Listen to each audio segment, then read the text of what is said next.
Saludos amigos, gracias por la amabilidad de la compañía. Soy Cristino del Castillo. Me complace darles la más cordial bienvenida. Una amiga querida decía que los errores se pagan de alguna manera. Se pagan con el bolsillo, se pueden pagar con la libertad, se pueden pagar con un daño moral, se pueden pagar con la vida. Siempre los errores tienen una afectación. Eso ocurre no solo con los individuos, con las personas, ocurre también con las organizaciones, con los estados, con los países. Estados Unidos se ha pasado más de 30 años sin cosechar grandes victorias estratégicas. Desató un montón de guerras por el mundo sin cosechar absolutamente nada a cambio, o por lo menos sin cosechar grandes frutos, y sí sufriendo pérdidas, sufriendo desgaste, gastando enormes sumas de dinero. Eso de alguna forma se paga. Es como decía Sun Tzu, que atacar sin una estrategia sólida puede ser debilitante. Y Clausewitz también lo planteaba a su manera. Él decía que la ofensiva desgasta recursos y desgasta desde el punto de vista moral. Porque en la medida en que usted avanza, en esa misma medida van apareciendo retos nuevos. Por ejemplo, la logística tiene que estar a la altura de las circunstancias y acercarse entonces a los nuevos escenarios de batalla. Y si usted no compensa una cosa con la otra, entonces puede sufrir ese desgaste de recursos y también desde el punto de vista moral. Lo que estamos viendo hoy es la consecuencia de grandes fracasos que ha ido acumulando Estados Unidos y sus aliados del bloque occidental. Y estamos viendo el nacimiento formal de un mundo multipolar. ¿Y qué significa todo esto que estamos diciendo? Bueno, que desde la caída de la guerra, desde la caída del muro de Berlín, desde que finalizó la Guerra Fría, nosotros vimos cómo Occidente tomaba las decisiones prácticamente sin oposición alguna. Imponía el rumbo, trazaba las pautas, era el centro del poder. Y hoy Estados Unidos reconoce que debe discutir con Rusia el tema de la seguridad en Europa. Eso en la práctica significa reconocer que ya las cosas no son como eran antes. En lo que tiene que ver con Europa ya hay que sentarse a discutir con Rusia. Pero Estados Unidos también ha planteado la posibilidad de reunirse con China para reducir el gasto militar, que sería para Estados Unidos una gran cosa positiva porque ha acumulado un enorme déficit y una gran deuda. Sobre eso ya también hemos hablado. Y entonces Estados Unidos tiene que de alguna forma hacerle frente a ese problema para no, como planteó Elon Musk, sufrir la bancarrota. Entonces, estamos presenciando el reconocimiento en la práctica de una nueva realidad. La guerra en Ucrania se ha encargado de poner en evidencia la realidad del poder a nivel mundial. Ya no todo gira alrededor de Occidente. Las guerras en eso son implacables y ponen al desnudo de manera cruda la realidad del poder. Ahí, en ese escenario bélico que es Ucrania, la OTAN está siendo derrotada. Esa es la realidad. Pero esa es una derrota que no se le puede imputar a Donald Trump. Donald Trump lo que hace es reconocer esa nueva realidad. Quienes fracasaron en ese escenario, como en otros escenarios, son los que hoy acusan a Donald Trump de traidor.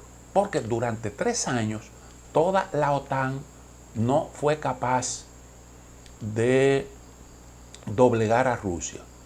Hubo un mal cálculo. Las sanciones no funcionaron. Se pensaba que las sanciones, conjuntamente con el empuje de Ucrania en el terreno militar, con la ayuda de toda la OTAN, eso iba a ser suficiente para precipitar el fracaso total de Rusia en el territorio de Ucrania. Y se hablaba de que la economía se iría a pique y por tanto sucumbiría el régimen de Vladimir Putin. Y eso no ha ocurrido. Antes, al contrario, lo que estamos observando es que Rusia se ha fortalecido tanto desde el punto de vista económico como militar, mientras Occidente atraviesa grandes dificultades y múltiples contradicciones. Entonces, yo creo que eso que estamos viendo, un enfrentamiento entre toda la OTAN y Rusia en suelo ucraniano, está conduciendo, se está dirigiendo a una victoria del lado ruso, que yo creo que eso es algo que está a la vista.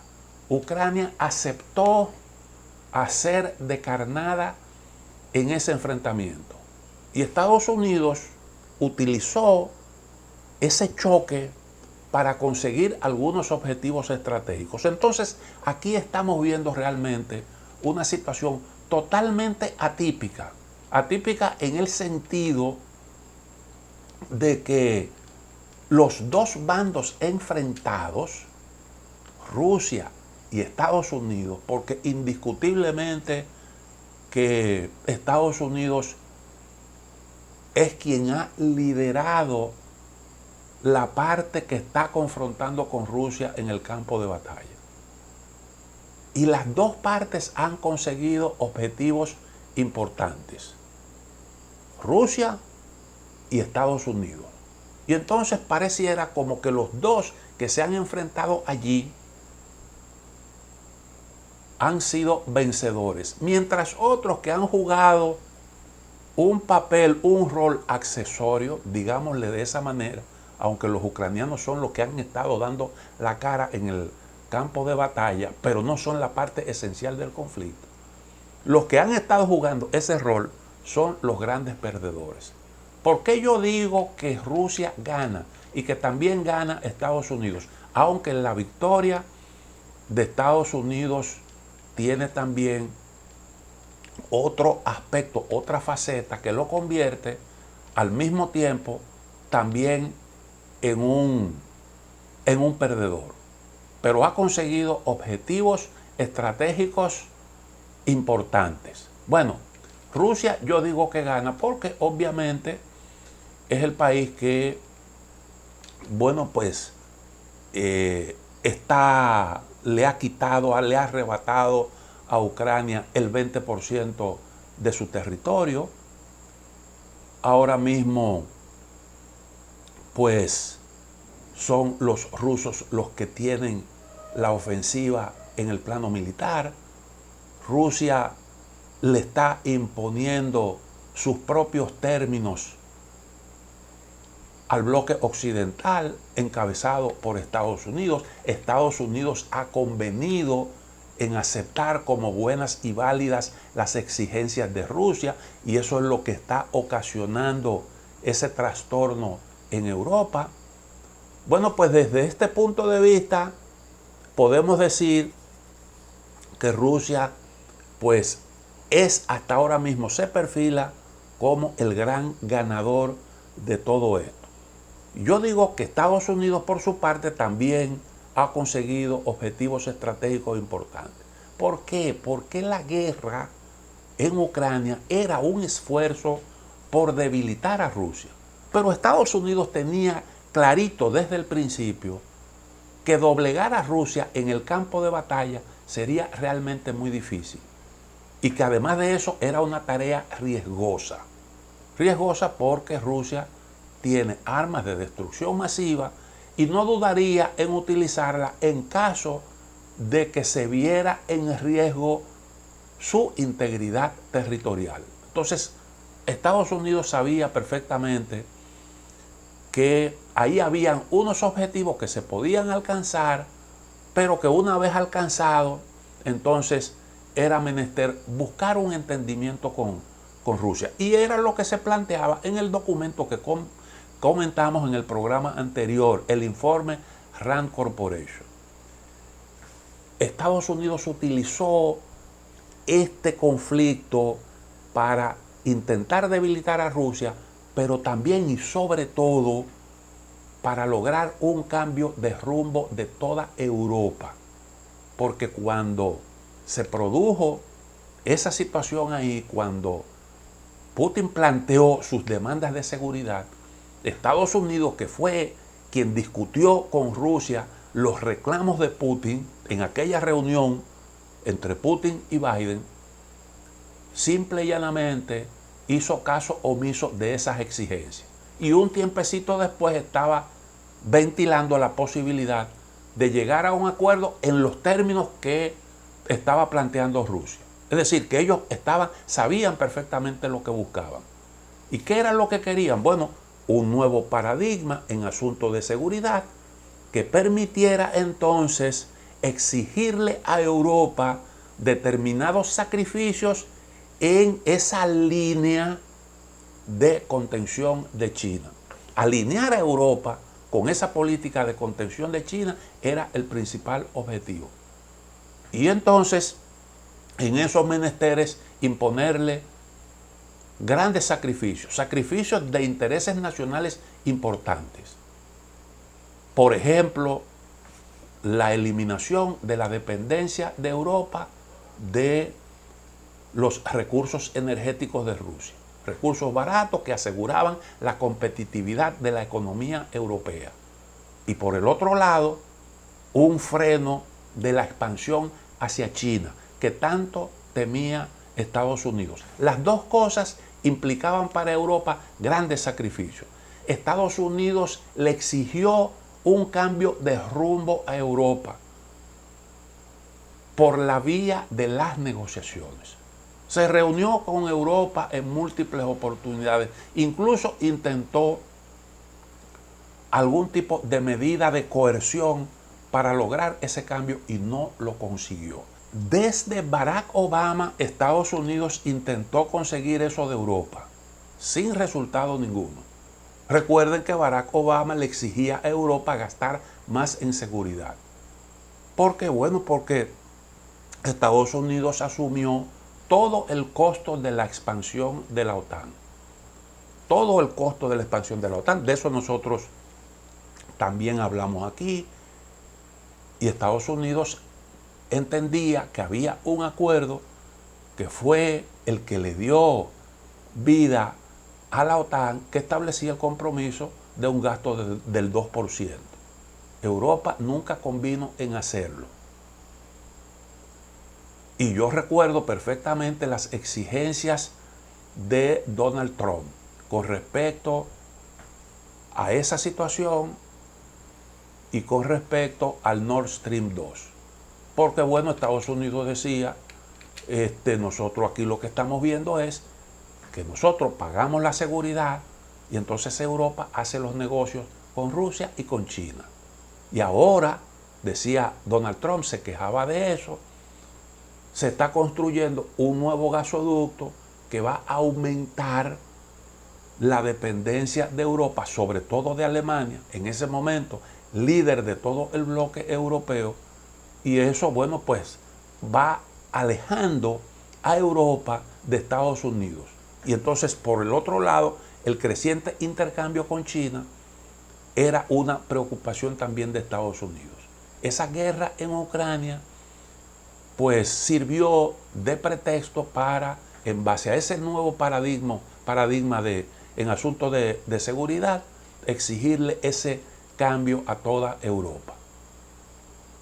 Y eso se consiguió y no solo que se consiguió, sino que Europa entró, se creó una mayor dependencia de toda Europa de los recursos energéticos de Estados Unidos. Y Estados Unidos ha utilizado eso como un arma para presionar, para ejercer presión sobre Europa. Lo que se temía de Rusia, quien terminó haciéndolo fue Estados Unidos, porque siempre se dijo que Putin pretendía utilizar la venta de sus productos de exportación como un arma. Y quien ha utilizado esto de manera efectiva es justamente Estados Unidos. Entonces Estados Unidos, desde ese punto de vista, obtuvo un gran objetivo estratégico importante. Y entonces ahora, después de alcanzar ese objetivo, entiende que es importante entenderse con Rusia, tratando de arrancarle a Rusia algunas concesiones.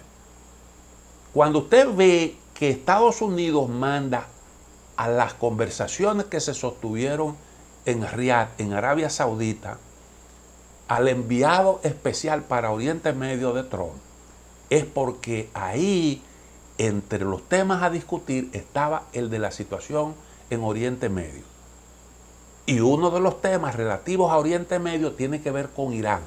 Evitar que Rusia ayude a Irán a desarrollar armas nucleares, pero además de eso, de que Rusia pueda, como lo hizo ya anteriormente, ser un intermediario para obligar a Irán a sentarse en la mesa de las negociaciones a discutir un nuevo acuerdo nuclear, para evitar que Irán pueda desarrollar esas armas nucleares. Recuerden que Donald Trump corrigió su posición, la posición que mantuvo en el gobierno, en su primer gobierno, cuando él denunció ese acuerdo nuclear que habían alcanzado los miembros permanentes del Consejo de Seguridad más Alemania.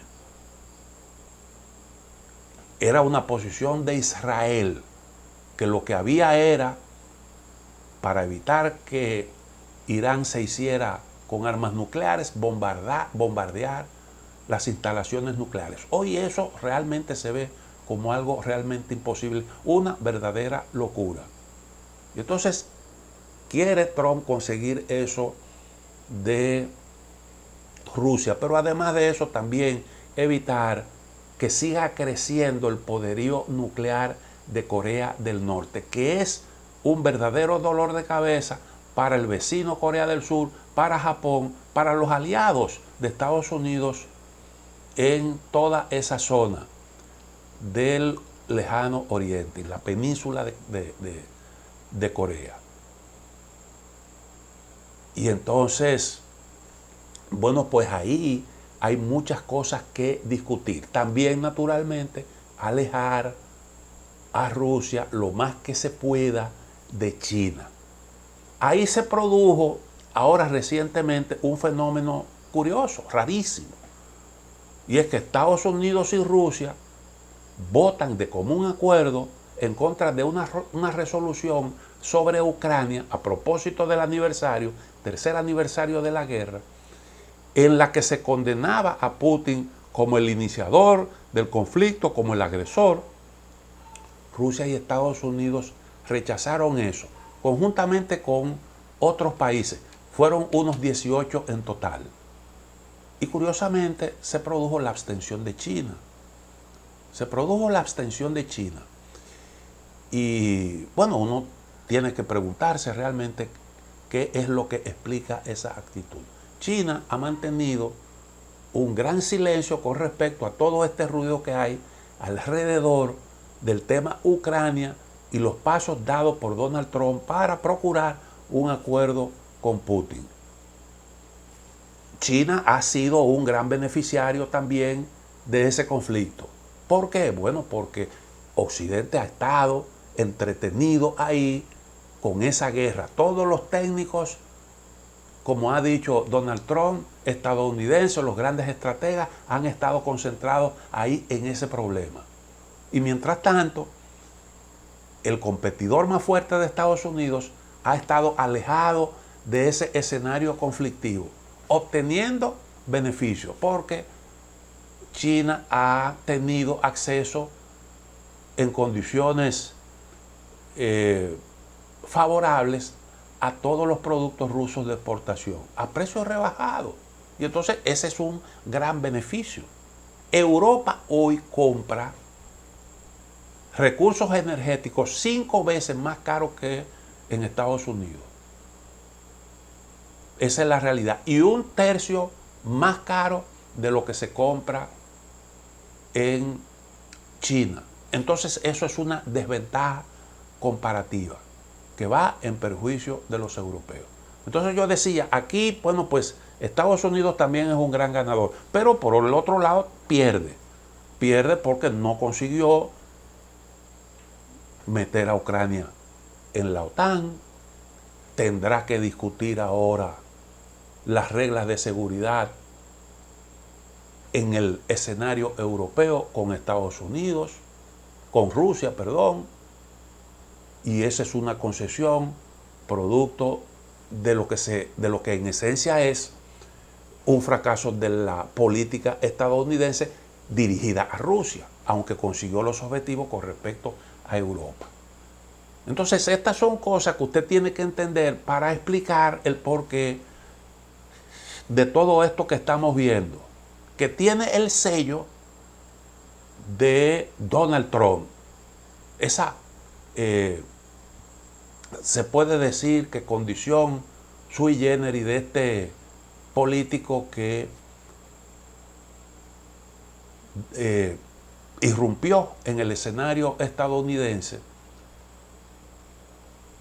como un hombre, como un improvisado en la política, aunque con gran experiencia empresarial.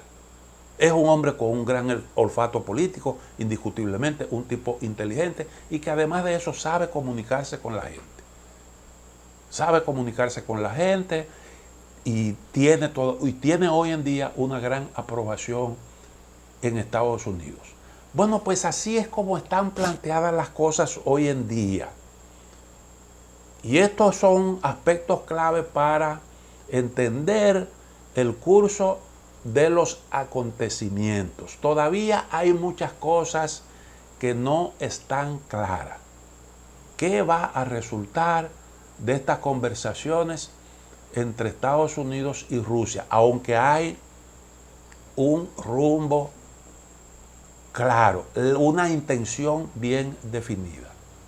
Ahora, eso que ustedes están viendo, ese escarceo de Europa que teme que Donald Trump le deje el problema de Ucrania a ellos solos y que entonces tengan que afrontar al mismo tiempo un montón de retos mientras tienen problemas de todo tipo, políticos, económicos. Eso que ustedes están viendo hoy fue una discusión que sostuvo Estados Unidos con Europa cuando era Estados Unidos el que les reclamaba a Europa más fidelidad en la lucha por contener a China. Cuando Europa se estaba uniendo a la ruta de la seda, cuando Europa estaba en un plan de expansión hacia Rusia, esa era la situación que se estaba dando en aquel entonces y que hoy es comparable con eso que le está exigiendo Europa a Estados Unidos.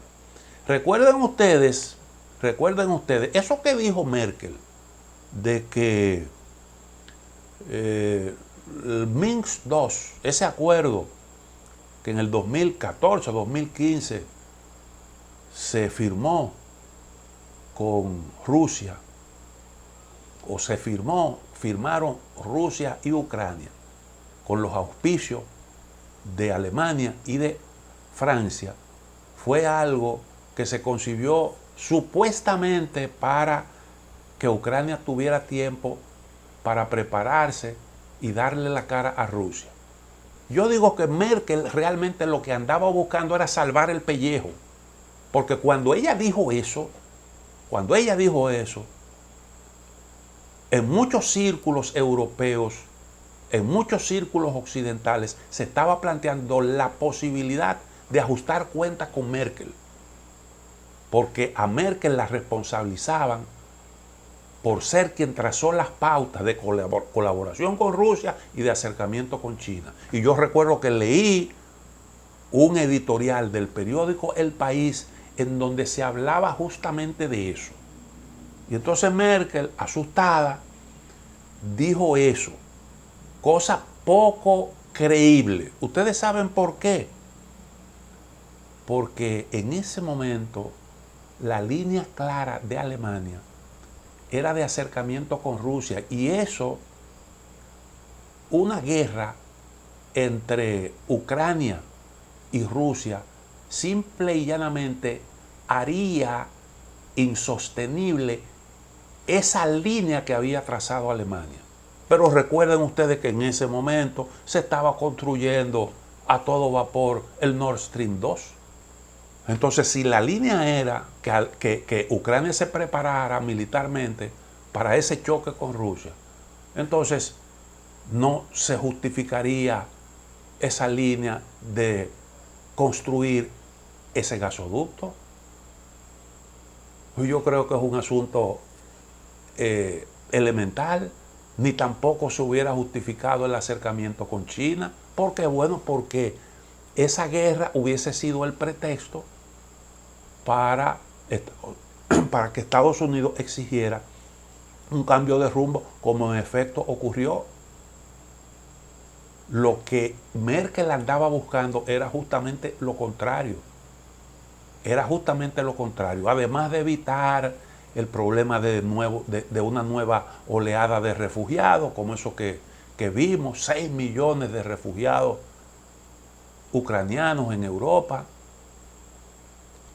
y el cuestionamiento de esa política que le estaba dejando muchos beneficios a Alemania. Muchos beneficios a Alemania. Cuando Merkel salió del poder, salió con una gran popularidad, y Alemania era líder de la Unión Europea y era un país que iba realmente en franco avance. Y lo que ha ocurrido en las elecciones recientes anticipadas de Alemania es un voto de castigo contra el Partido Socialdemócrata, porque no pudo evitar que le impusieran a Alemania esa guerra. Y hoy Alemania está en una crisis severa, en recesión, y hoy Alemania también perdió el liderazgo en la Unión Europea, y eso como consecuencia de la incapacidad de Olaf Scholz, el canciller más nefasto desde que cayó el muro de Berlín. De todo lo que ha tenido Alemania, ha sido el peor de todo.